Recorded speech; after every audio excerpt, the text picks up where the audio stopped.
La gran bomba estalló la semana pasada con el anuncio de un acuerdo de normalización de relaciones entre Israel y los Emiratos Árabes Unidos. En realidad, desde hace muchos años, desde el 2009, hay negociaciones secretas entre Emiratos e Israel. Lo que pasa es que ahora salen a la luz. Y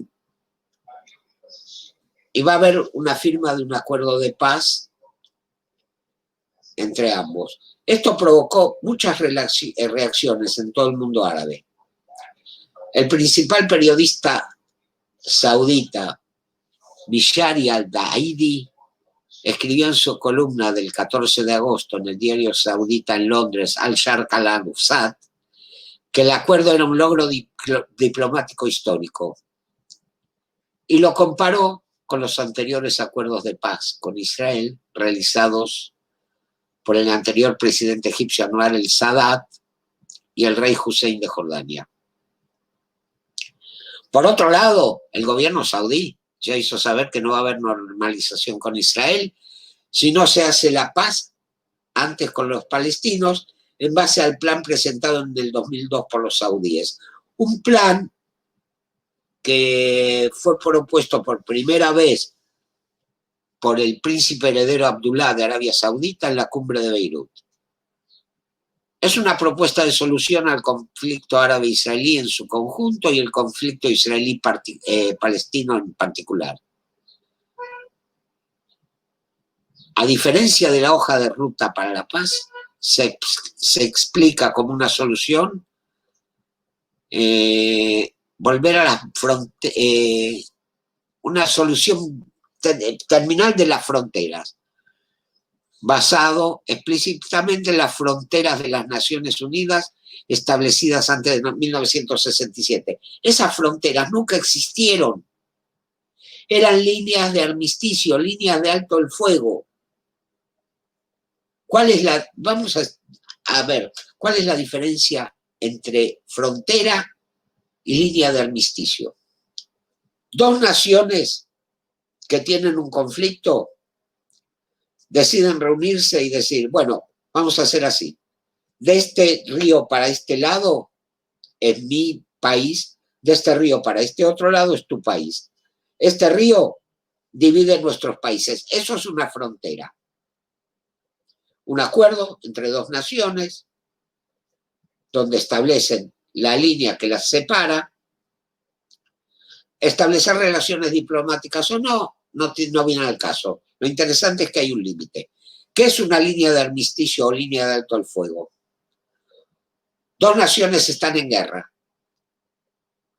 Por influencia de una organización mundial o de otra nación, dicen, bueno, vamos a parar por el fuego, vamos a ver si podemos llegar a negociar. Entonces se establece una línea de alto el fuego, una línea de armisticio, donde quedan detenidos los dos ejércitos. Mientras tanto se negocia o no se negocia un acuerdo de paz. Lo que había hasta el 67 fueron las líneas de alto el fuego después de la guerra de 1949. Fueron las líneas de armisticio de 1949. O sea, no eran fronteras.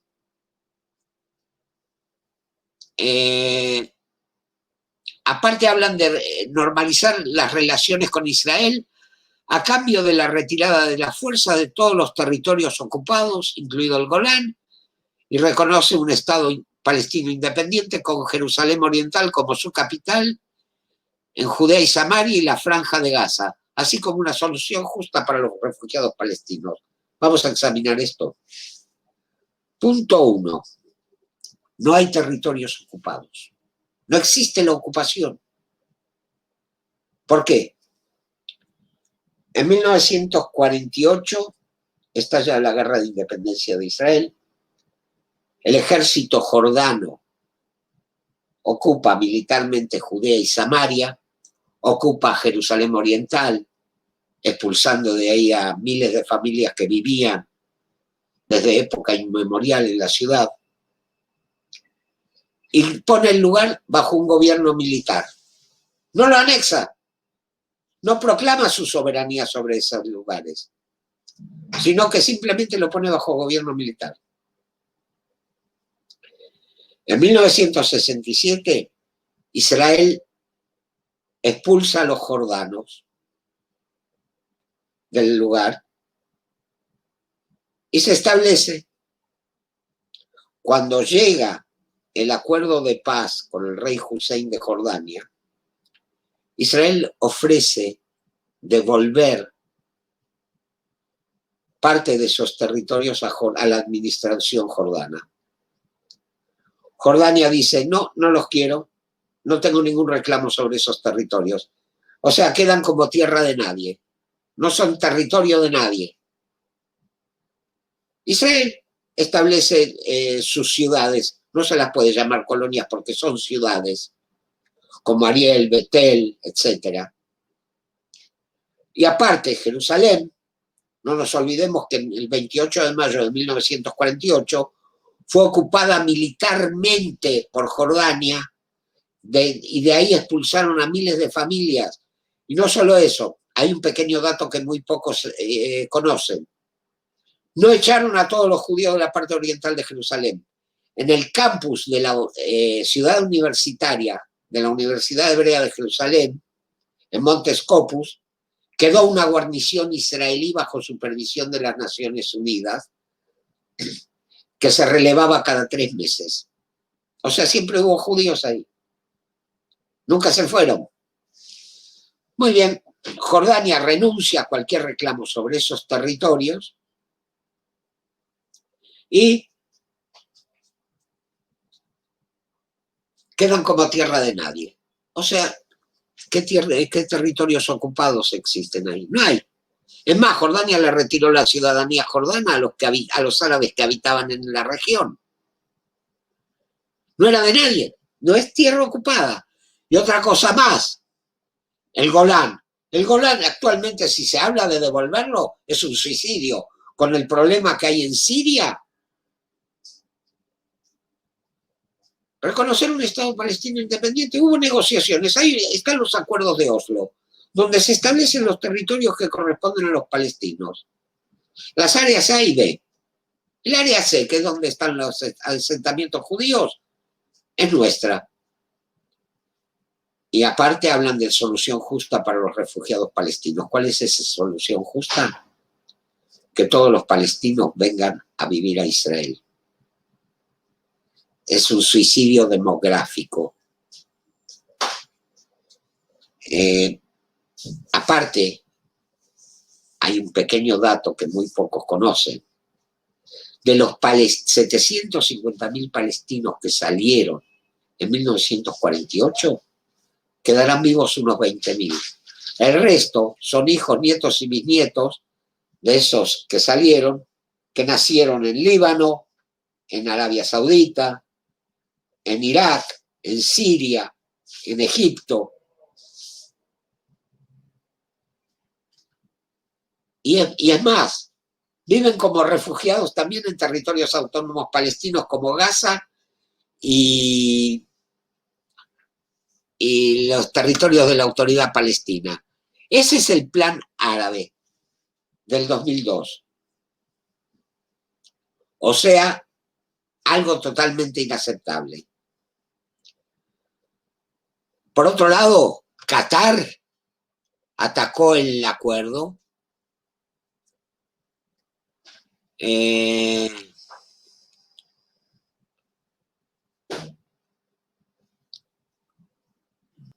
Por otro lado, hay otras voces como ser los, como dicen en otros, el periodista anteriormente mencionado, los Emiratos Árabes Unidos han realizado un logro tangible en el frente palestino a través de acciones y sin ningún tipo de consignas, al detener la erosión de las tierras palestinas, porque Israel en ese pacto se compromete a frenar la anexión.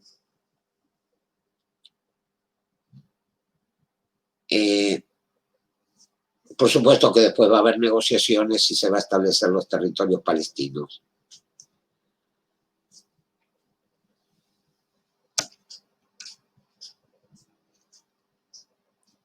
Por supuesto que los hutíes rechazan, que son títeres de Irán, rechazan esto, Irán lo rechaza, y los que peor quedan son los mismos palestinos. Rechazan de plano el plan, quemaron banderas de Emiratos Árabes, hablan de seguir la lucha, pero ¿qué ocurre? Por otro lado, en Emiratos está resonando un nombre, un tal Mahmoud Dahlan. Dahlan, que vive en Dubái, es el gran rival de Mahmoud Abbas. Fue expulsado de Fatah. Por supuesto, tiene cuentas pendientes con Hamás, porque Hamás le asesinó a muchos parientes y seguidores. Y si los palestinos, si Abu Mazen no cambia su posición, simplemente lo van a deponer y van a poner a Dahlan como presidente de la autoridad palestina. Dahlan está muy bien con Al-Sisi de Egipto, Dahlan está muy bien con Emiratos, Dahlan sabe hasta dónde puede llegar porque es pragmático y puede ser que haya cambios si los palestinos se decidan a negociar de una vez por todas en base, a los acuerdos de Oslo. ¿Quién aparte está fogoneando desde atrás para que este acuerdo sea destruido? Irán. El Ministerio de Relaciones Exteriores iraní lo condenó el acuerdo diciendo: la nación oprimida de Palestina, así como otros pueblos que buscan la libertad en todo el mundo, nunca perdonará el pecado de normalización de los vínculos con el régimen ocupante y sanguinario de Israel, y también el acto de quienes aprueban y cooperan con sus crímenes.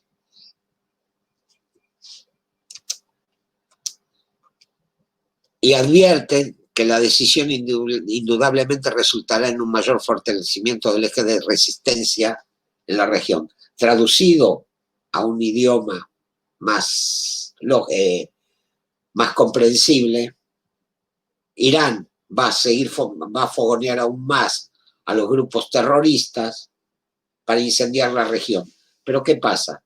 Con todo este acuerdo, que va a ser seguido por otras naciones árabes, se espera que Bahrein, Omán, puede ser también Marruecos, se habla de Sudán, aunque oficialmente Sudán lo desmintió, se sabe que hay contactos.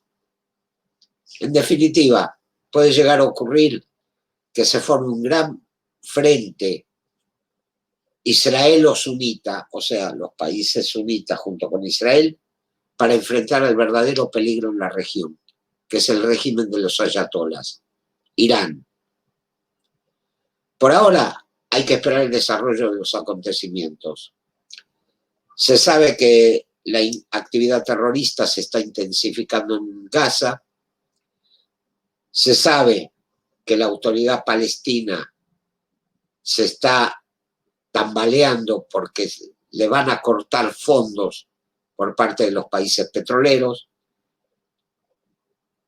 La única gran incógnita que queda de todo esto es Arabia Saudita. Arabia Saudita, como dije antes, se mantiene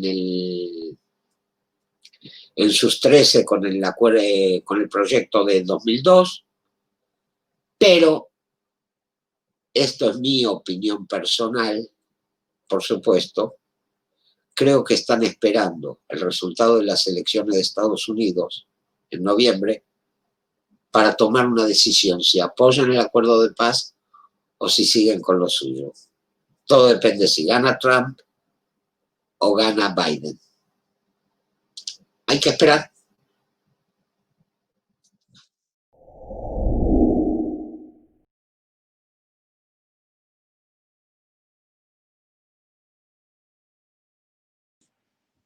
Pues la pregunta formulada es algo que muchas veces nos preguntan, porque realmente los judíos no hacen proselitismo.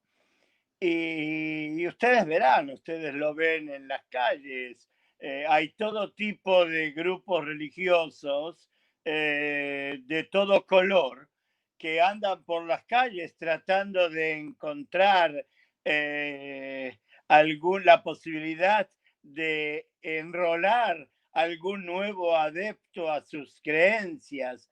Pero ustedes nunca van a ver un rabino parado en una plaza hablando del mensaje judío al mundo.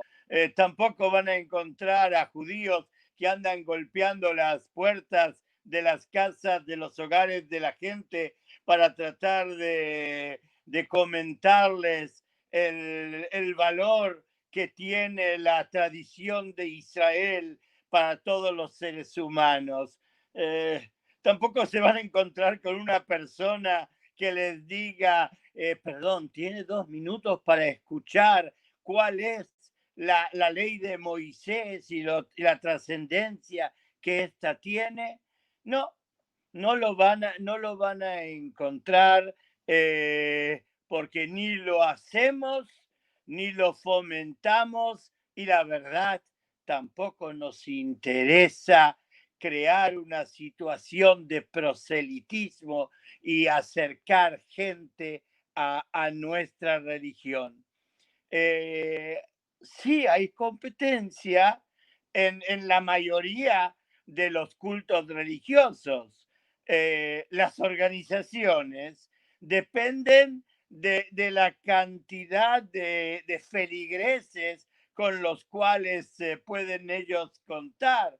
Pareciera que eso le da fuerza a su fe, a su creencia.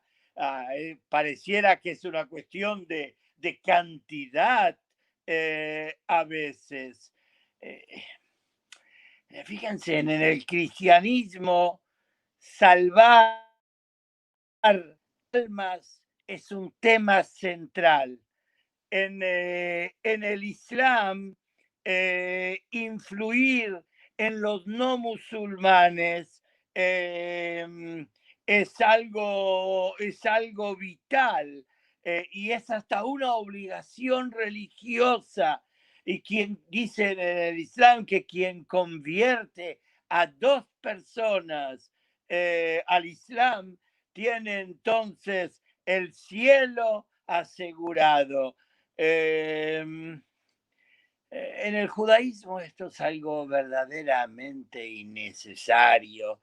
En el judaísmo hay tikkun, lo que significa corrección. No hay salvación. El cristianismo nos habla de la salvación de las almas y por eso la necesidad de buscar, de acercarlas a su religión.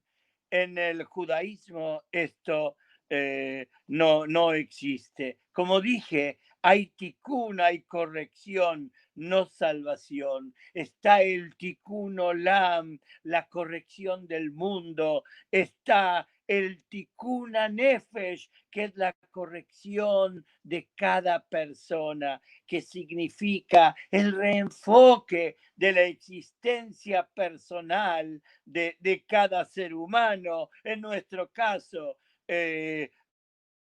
los judíos, para la corrección, para el tikkun, sea el tikkun nefesh, el tikkun personal de una persona, o sea el tikkun o el tikkun olam, la corrección de lo que sucede en el mundo. Para ello no se requiere ser judío. Por eso decimos no al proselitismo, porque no hay justificación ni necesidad. Ser judío es ser parte de un pueblo. El judaísmo es más que una religión, es una entidad nacional, es un pueblo, como dije, es una familia, la gran casa de Israel. Una familia. No es fácil entrar en una familia, en otra familia. Nosotros tenemos una tradición, tenemos una cultura, tenemos una forma de vida. El ser judío significa que uno tiene que asumir en su conducta personal, cotidiana, una serie de preceptos, de mitzvot que cada judío debe cumplir, que van desde la mañana hasta la noche, desde que se nace hasta que uno vive de este mundo. Y estas mitzvot hacen a la esencia misma del judaísmo. Pues nosotros creemos en la libertad de conciencia. Nosotros creemos en que Tzadik bemunato yihye, el justo en su fe vivirá, y cada persona tiene el derecho a creer en lo que quiere. Para nosotros lo más trascendente es la creencia, es el monoteísmo ético, la creencia en un solo Dios. Y así está escrito. Fíjense que el profeta Isaías ahí nos dice, y harán de ir en los tiempos de la redención, habrán de ir muchos pueblos a la casa en el monte del Señor. Y eso es algo que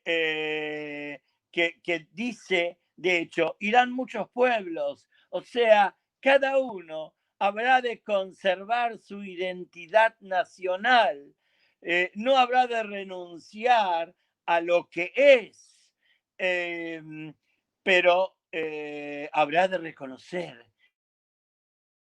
que hay un Dios en el mundo. Hay un solo Dios en el mundo y ese demanda de nosotros un comportamiento ético.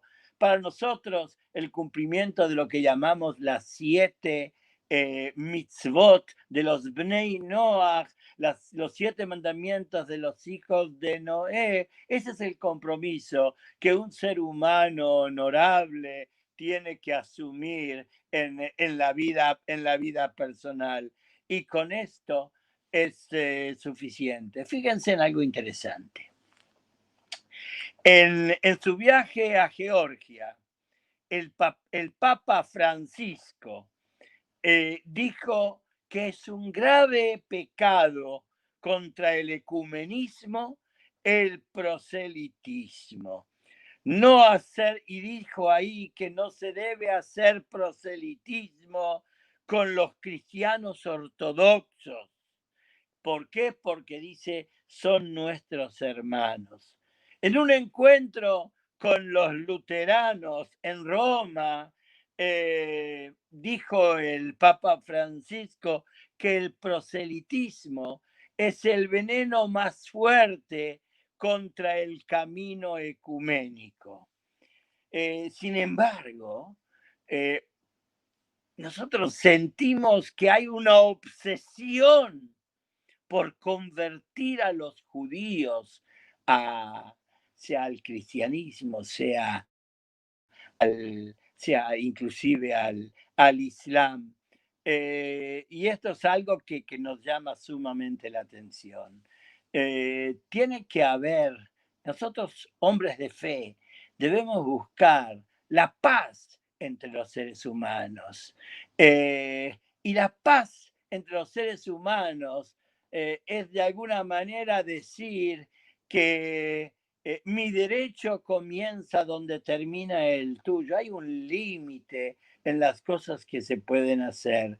Y así como yo tengo libertad de creencias, mi prójimo también la tiene. Y el respeto mutuo de no intentar convertir a mi prójimo y que mi prójimo no intente convertirme a mí, pues esa es la paz, el respeto al otro ser humano. En alguna oportunidad tuve una larga plática con un pastor anglicano. Él vino a mí porque quería que yo le extienda una carta en forma muy inocente, por lo visto lo hizo o no. Él quería que yo le extienda una carta que cuando ellos acudan a las puertas de la gente en la ciudad en la cual estaba en aquel tiempo, era rabino de la ciudad de Rosario, en Argentina, y ellos querían repartir Biblias y lo que él me pedía es que escriba que no hay ningún problema en recibir el texto de la Biblia. Y yo le dije algo, era el pastor Enrique Baker de bendita memoria, y yo le dije, estimado amigo, hay una fórmula para el respeto entre nosotros.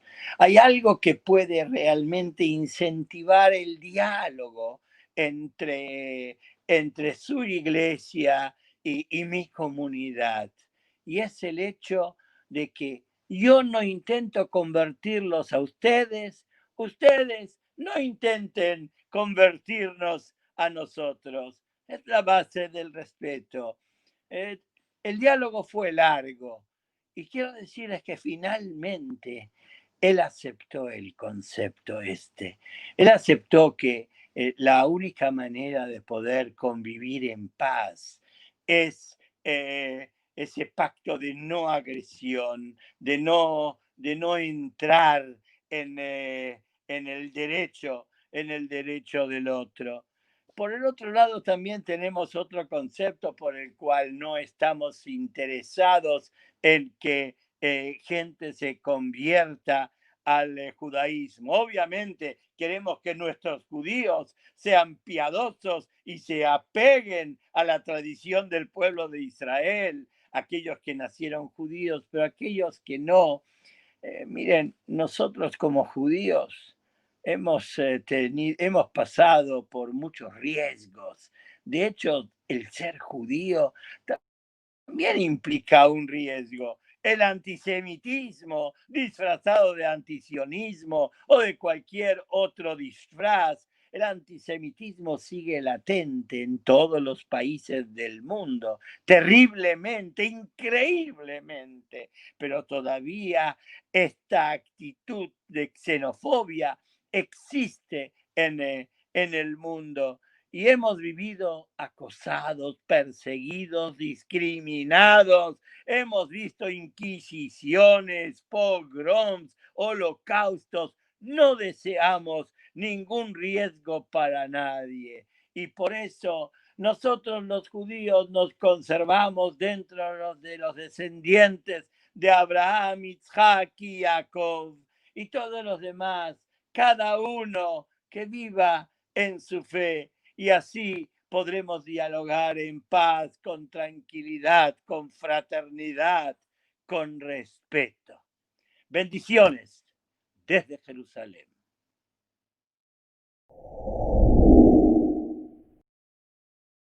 Bueno, como verán, ahora se está cerrando el Shuk, el Mahané Yehuda, es de noche.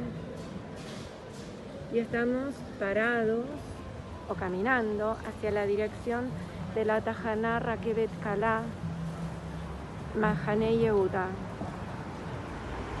Acá la gente viene a comprar y viene la Rakevet, o sea el tren, que los lleva después a sus barrios. Así se cierra el shuk, se limpia, se carga, se descarga, pero veremos que otra parte del shuk, Mahane Yehuda, se transforma. Acá les muestro, Roladín es una confitería que tiene, es famosa por los mejores dulces. Las sufganiot son muy ricas y todo lo que venden es muy rico. Los restaurantes funcionan con mesas separadas. Este es un típico restaurantito, pequeño pero muy Este es el barrio de alrededor del Mahane Yehuda. Es un barrio típico de Jerusalén, un barrio humilde, pero muy jerosolimitano, perdón, me cuesta.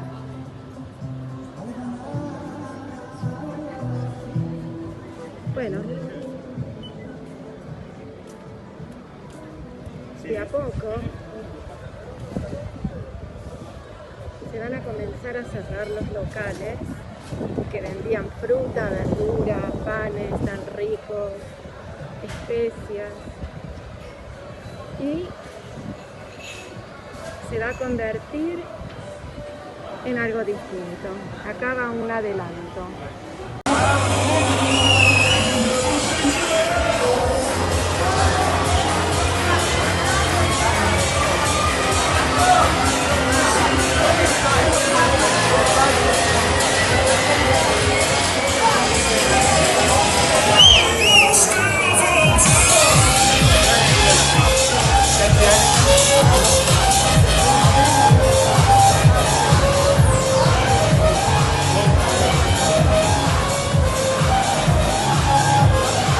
¿Nos reconocen?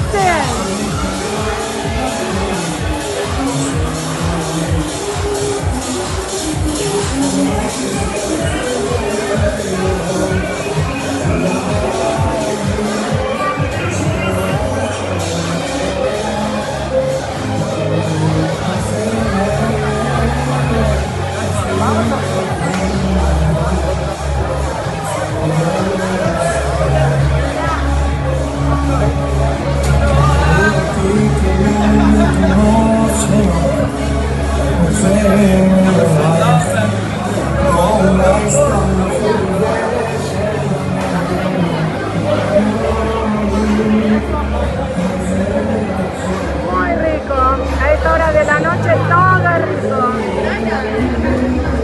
Estos malaguas son lo más, lejos. También las calles de alrededor se van a cubrir de mesas. Hay calles como más céntricas y hay otras menos céntricas, pero acá se ve.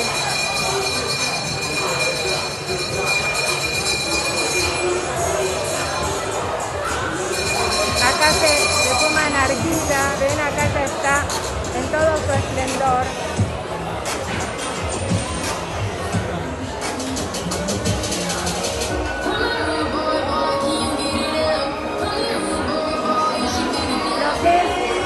Lo que emociona, lo que llena el alma es que hay corona, pero también hay alegría, hay ganas de salir, de disfrutar. Perdón si no se escucha, pero es más importante que ustedes puedan vivenciar vivir la noche de Jerusalén que recién comienza y no tanto mi explicación.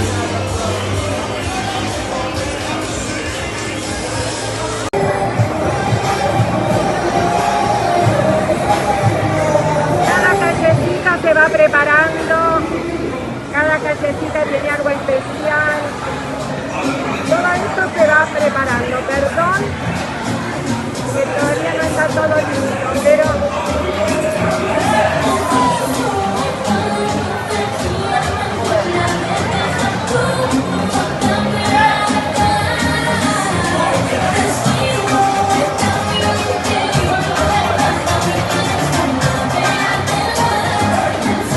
la vida fluye en Jerusalén. Es una mitzvah ser feliz y en Israel y en Jerusalén no hay duda de que así es.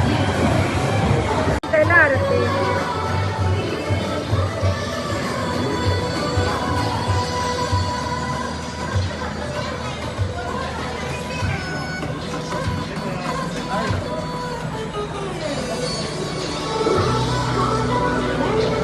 Los primeros en llegar ya están.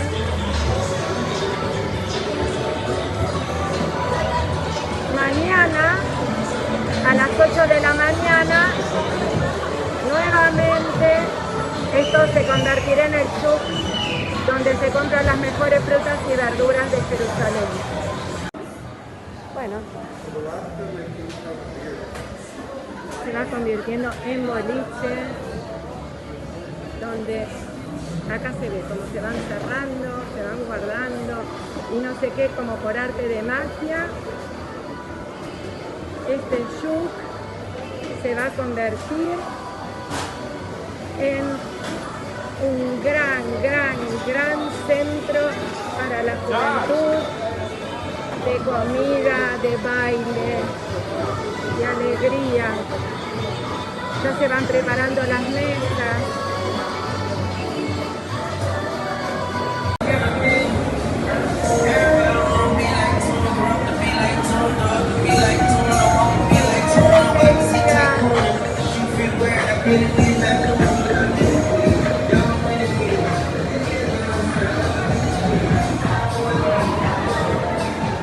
Otro sitio de narguilla que recién se está abriendo. Son callecitas que se van despertando en distintos horarios, pero todas guardan lo mismo, gente tranquila.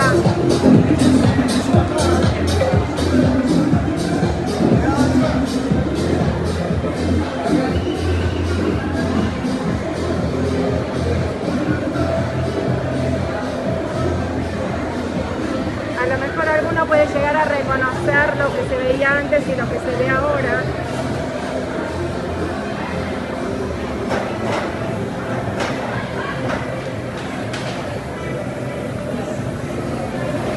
Bueno, y acá ya estamos llegando a la salida del shuk. Y como veremos, también se iluminan los barrios de alrededor, las calles de alrededor, y también se llena de restaurancitos y boliches pequeños, más grandes. Bueno, ha terminado mi paseo. Espero que les haya gustado y que descubran una Jerusalén llena de vida, llena